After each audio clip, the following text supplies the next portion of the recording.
Soyez le changement que vous voulez voir dans ce monde. Ah, une très jolie dicton. Mais qu'est-ce que ça veut dire techniquement? Comment est-ce qu'on peut vraiment incarner ce changement? Plus facile de dire que de le faire. Comment le change il s'effectue techniquement dans nos vies? Je vous ai déjà dit, à travers les coutumes et les mitzvot du mois d'Elul, nous avons vraiment des outils puissants de changement, de renouveau, de retour vers soi. On a déjà parlé de 4. Aujourd'hui, je vais vous donner le 5e. Pour rappeler rapidement quels sont les autres 4, le premier était la motivation. Savoir que c'est jamais trop tard, on peut toujours recommencer. Aucun âge ni stage de la vie scelle et définit la fin de notre route. Nous pouvons toujours recommencer. Deuxième clé était la compassion. La compassion qui inclut aussi l'acceptation entière de soi, l'amour de tous ses parties et donner une voix à notre neshama.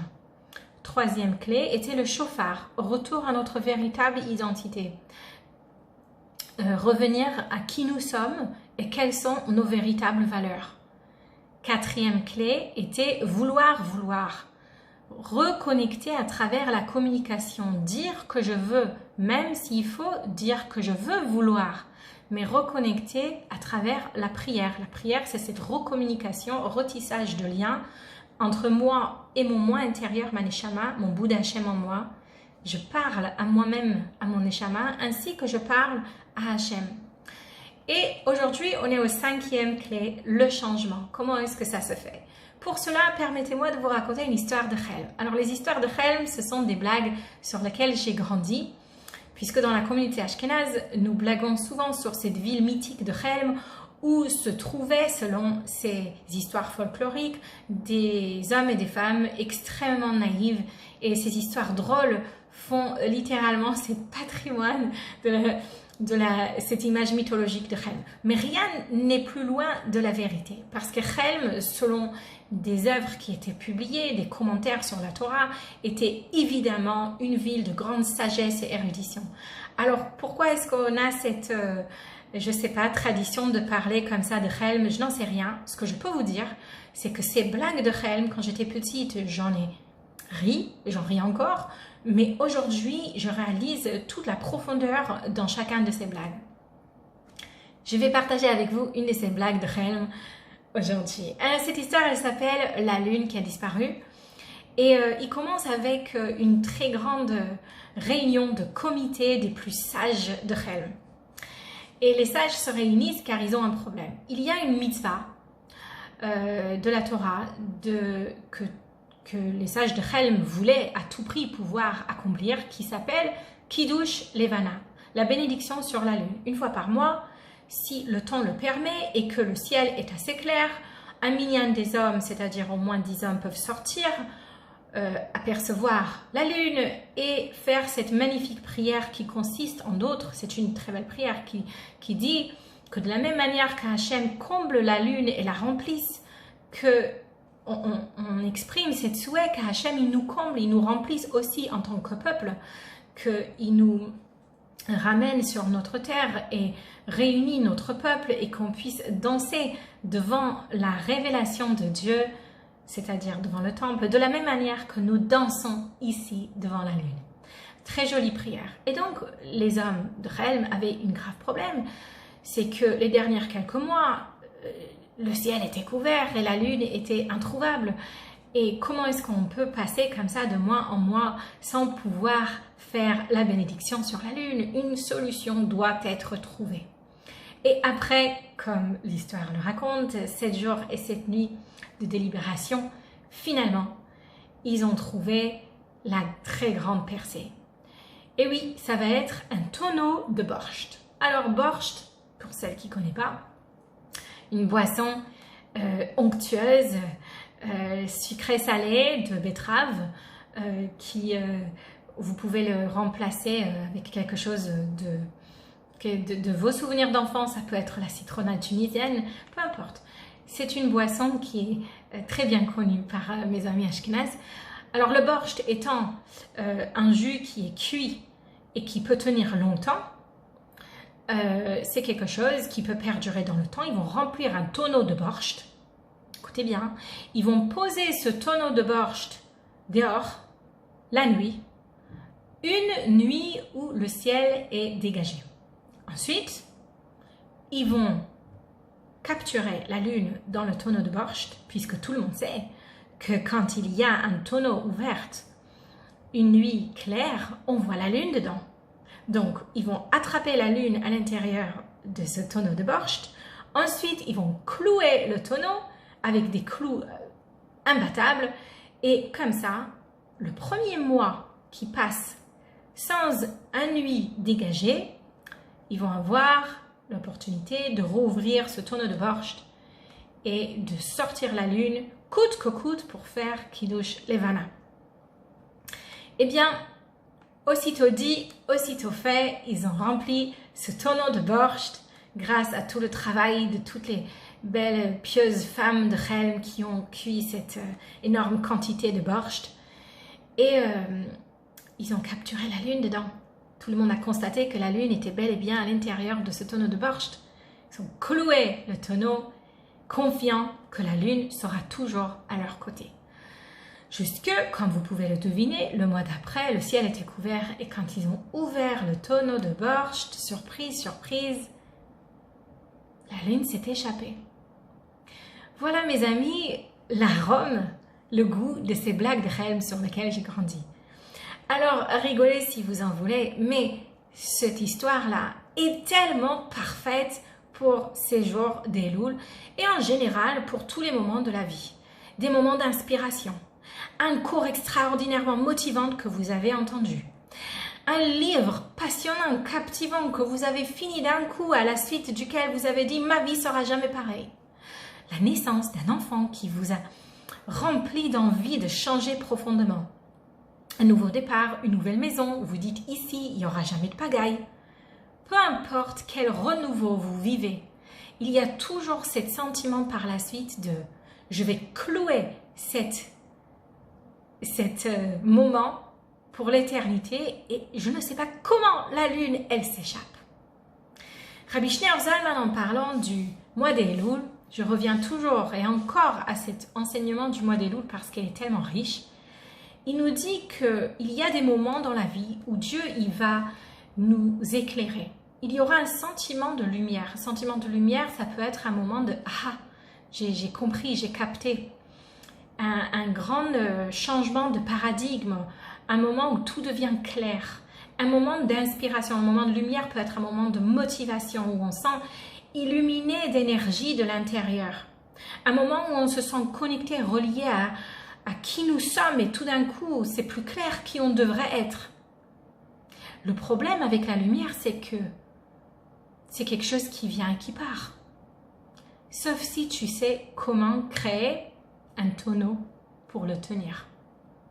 Alors, un tonneau de borscht avec des clous ne le tiendra pas.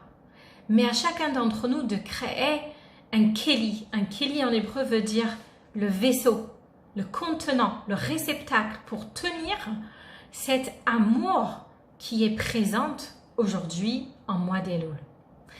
Qu'est-ce que ça veut dire? Il y a de l'amour qui est présent, qui est disponible. Chacun des émotions de base nous met en mouvement.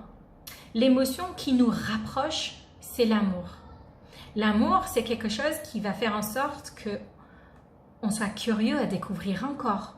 On aime quelque chose, on veut goûter davantage, on veut savoir davantage, on veut le refaire. Donc, l'amour, c'est quelque chose qui nous met en mouvement pour nous rapprocher.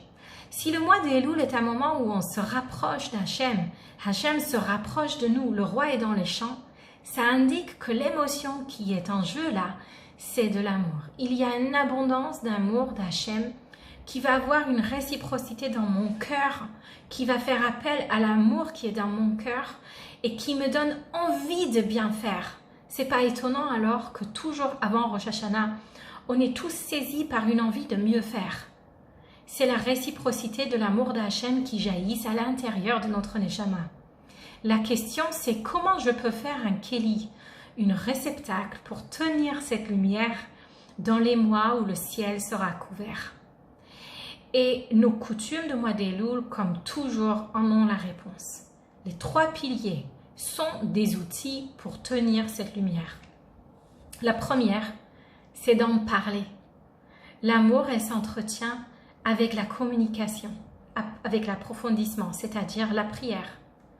Mais mieux que ça, l'amour, elle s'approfondit aussi avec l'étude de Torah. Et ça, j'aimerais comprendre aujourd'hui pourquoi. Quand j'étudie la Torah, pas toujours ça me fait sentir de l'amour. Pourquoi en étudiant la Torah, je réveille l'amour en moi pour Hachem et l'amour d'Hachem pour moi? Pas de meilleure manière de le comprendre que d'aller chercher dans le livre de Tanakh qui est tout dédié à l'amour, qui s'appelle Shir HaShirim, le Cantique des Cantiques. Là-dedans, le roi Salomon, Shlomo HaMelech, décrit Dieu à un roi qui pâture parmi les rosiers, Roé Bashoshanim. C'est-à-dire, il se nourrit sur ce fleur d'amour. Qu'est-ce que c'est ce fleur d'amour, Shoshanim? C'est une fleur qui a 13 pétales. 13 pétales fait référence aux 13 attributs de miséricorde. Celui qui réveille le rose réveille les 13 attributs de compassion divin. Comment est-ce qu'on réveille cette rose? Comment est-ce qu'on tend cette rose à Hachem pour qu'Hachem il se nourrit dessus? Littéralement, Dieu se nourrit sur les paroles que nous prononçons. Aujourd'hui, c'est prouvé que même les plantes se nourrissent sur nos paroles. Mais Dieu lui-même a créé ce monde de manière à ce que lui se nourrit sur nos paroles. Et comment est-ce qu'il se nourrit sur ces paroles de Torah? Alors pour ça, il faut savoir qu'est-ce que c'est la Torah. La Torah n'est pas un livre d'ordonnances, même si elle en contient pas mal, 613. La Torah n'est pas un livre d'histoire, même si elle raconte l'histoire de notre peuple. La Torah n'est pas non plus un avertissement de punition, même si elle en contient certains, ni un livre de promesses, de récompenses.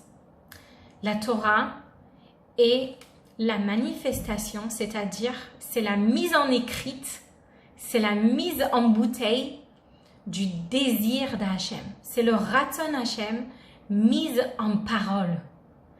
Et aujourd'hui, je partage avec vous un outil qui est peut-être la plus puissante de tous les outils que j'ai partagés jusqu'ici. C'est des mots qui viennent du Zohar, qui disent « Ruach Haïti Ruach ». L'esprit fait appel et fait vibrer en retour l'esprit. Ça veut dire quoi? Vous vous souvenez quand je vous ai parlé de chauffard, je vous ai dit le chauffard a une seule mélodie, un seul ton, et en même temps il a différentes vibrations. Et je vous ai dit on va revenir sur les vibrations. Sachez que la manière que nous vibrons, ça fait appel à toutes les vibrations qui existent dans l'univers qui correspondent. Et ça chante de retour avec nous en harmonie. C'est-à-dire, on a parlé la dernière fois des choses, pas la dernière, l'avant-dernière, des choses que nous cachons, des choses dont on a honte, qu'on garde dans l'ombre. Pourquoi c'est tellement important de les réparer? Pourquoi c'est tellement important de faire du propre dans ces choses? Pourquoi on ne peut pas juste les cacher? Parce qu'on vibre avec ces choses-là. Et si on vibre par exemple avec un sentiment d'injustice, alors on va faire appel à des injustices. Notre vibration, Ruach Haïti Ruach, notre esprit fait appel aux esprits semblables. Si on vibre avec colère, on fait appel aux colères, aux confrontations. Un esprit, une vibration va faire appel aux vibrations semblables.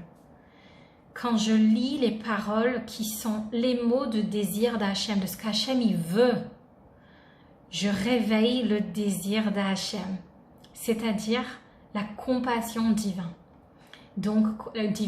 Donc quoi? En me mettant sur cette vibration positive d'amour vers Hachem, je réveille l'amour d'Hachem de retour. Alors oui, l'outil il est aujourd'hui de commencer nous à vibrer avec les choses qu'on souhaite de retour. De commencer à se comporter avec les choses que nous voulons recevoir comme comportement. De faire du temps pour l'étude de la Torah, parce que l'étude de la Torah, c'est comme offrir une rose de 13 pétales à Hachem, une rose d'amour envers un bien-aimé, et qu'Hachem y réciproque avec de l'amour envers nous.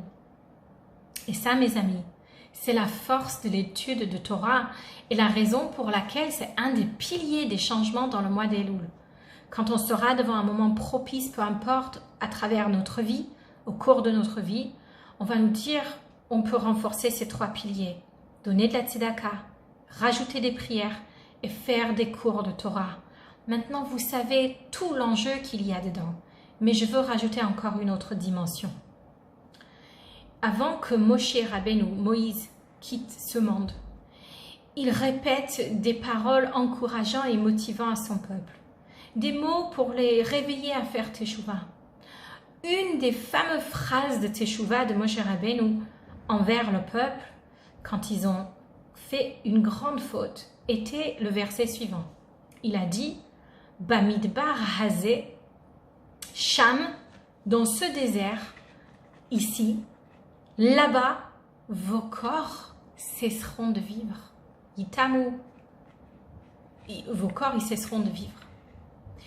Et ce passouk-là, cette position, les uns à côté des mots ici et là-bas, elle est extrêmement puissante pour nous, aujourd'hui en mois d'Elul, mais pour toujours. Je vous explique en quoi.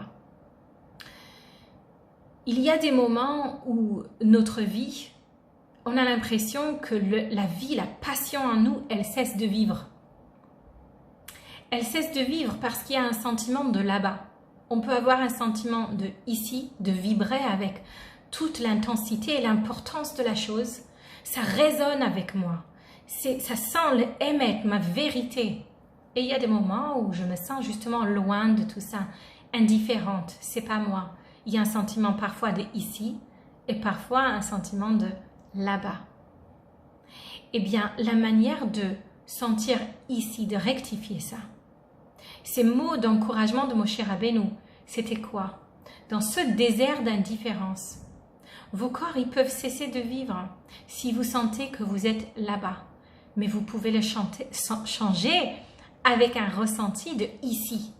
Reprenons les deux premiers mots de ce verset. Bamidbar hazeh. Midbar, en hébreu, veut dire désert. Elle veut dire aussi le mot les daber, de parler, la parole. La parole, elle peut tout changer. En choisissant des paroles, des mots de ici. Ici, zé en hébreu, elle fait référence à la prière. Zekeli, ça fait référence à la Torah. Et à travers ces paroles de zé, de parler de ici et maintenant, je reconnecte avec Hachem et je rends ce sentiment d'indifférence, de vide, de désert, quelque chose de chaud, de connecté, les daber à travers mes paroles. Donc vous voyez que dans des moments qui sont importants, conséquentiels, que ce soit avant le départ d'une nouvelle année ou que ce soit dans un moment qui est important pour moi dans ma vie, je vais renforcer la parole de prière, la parole de Torah, étude de Torah, et aussi des actes de tzedaka, ça dans le prochain capsule. Mon challenge pour vous aujourd'hui, c'est, je reviens à mon titre au départ, soyez le changement que vous voulez voir dans ce monde. Soyez le changement en prenant une petite décision. Je dis petite pour que vous puissiez la garder tout au long de l'année. De faire du temps pour étudier la Torah.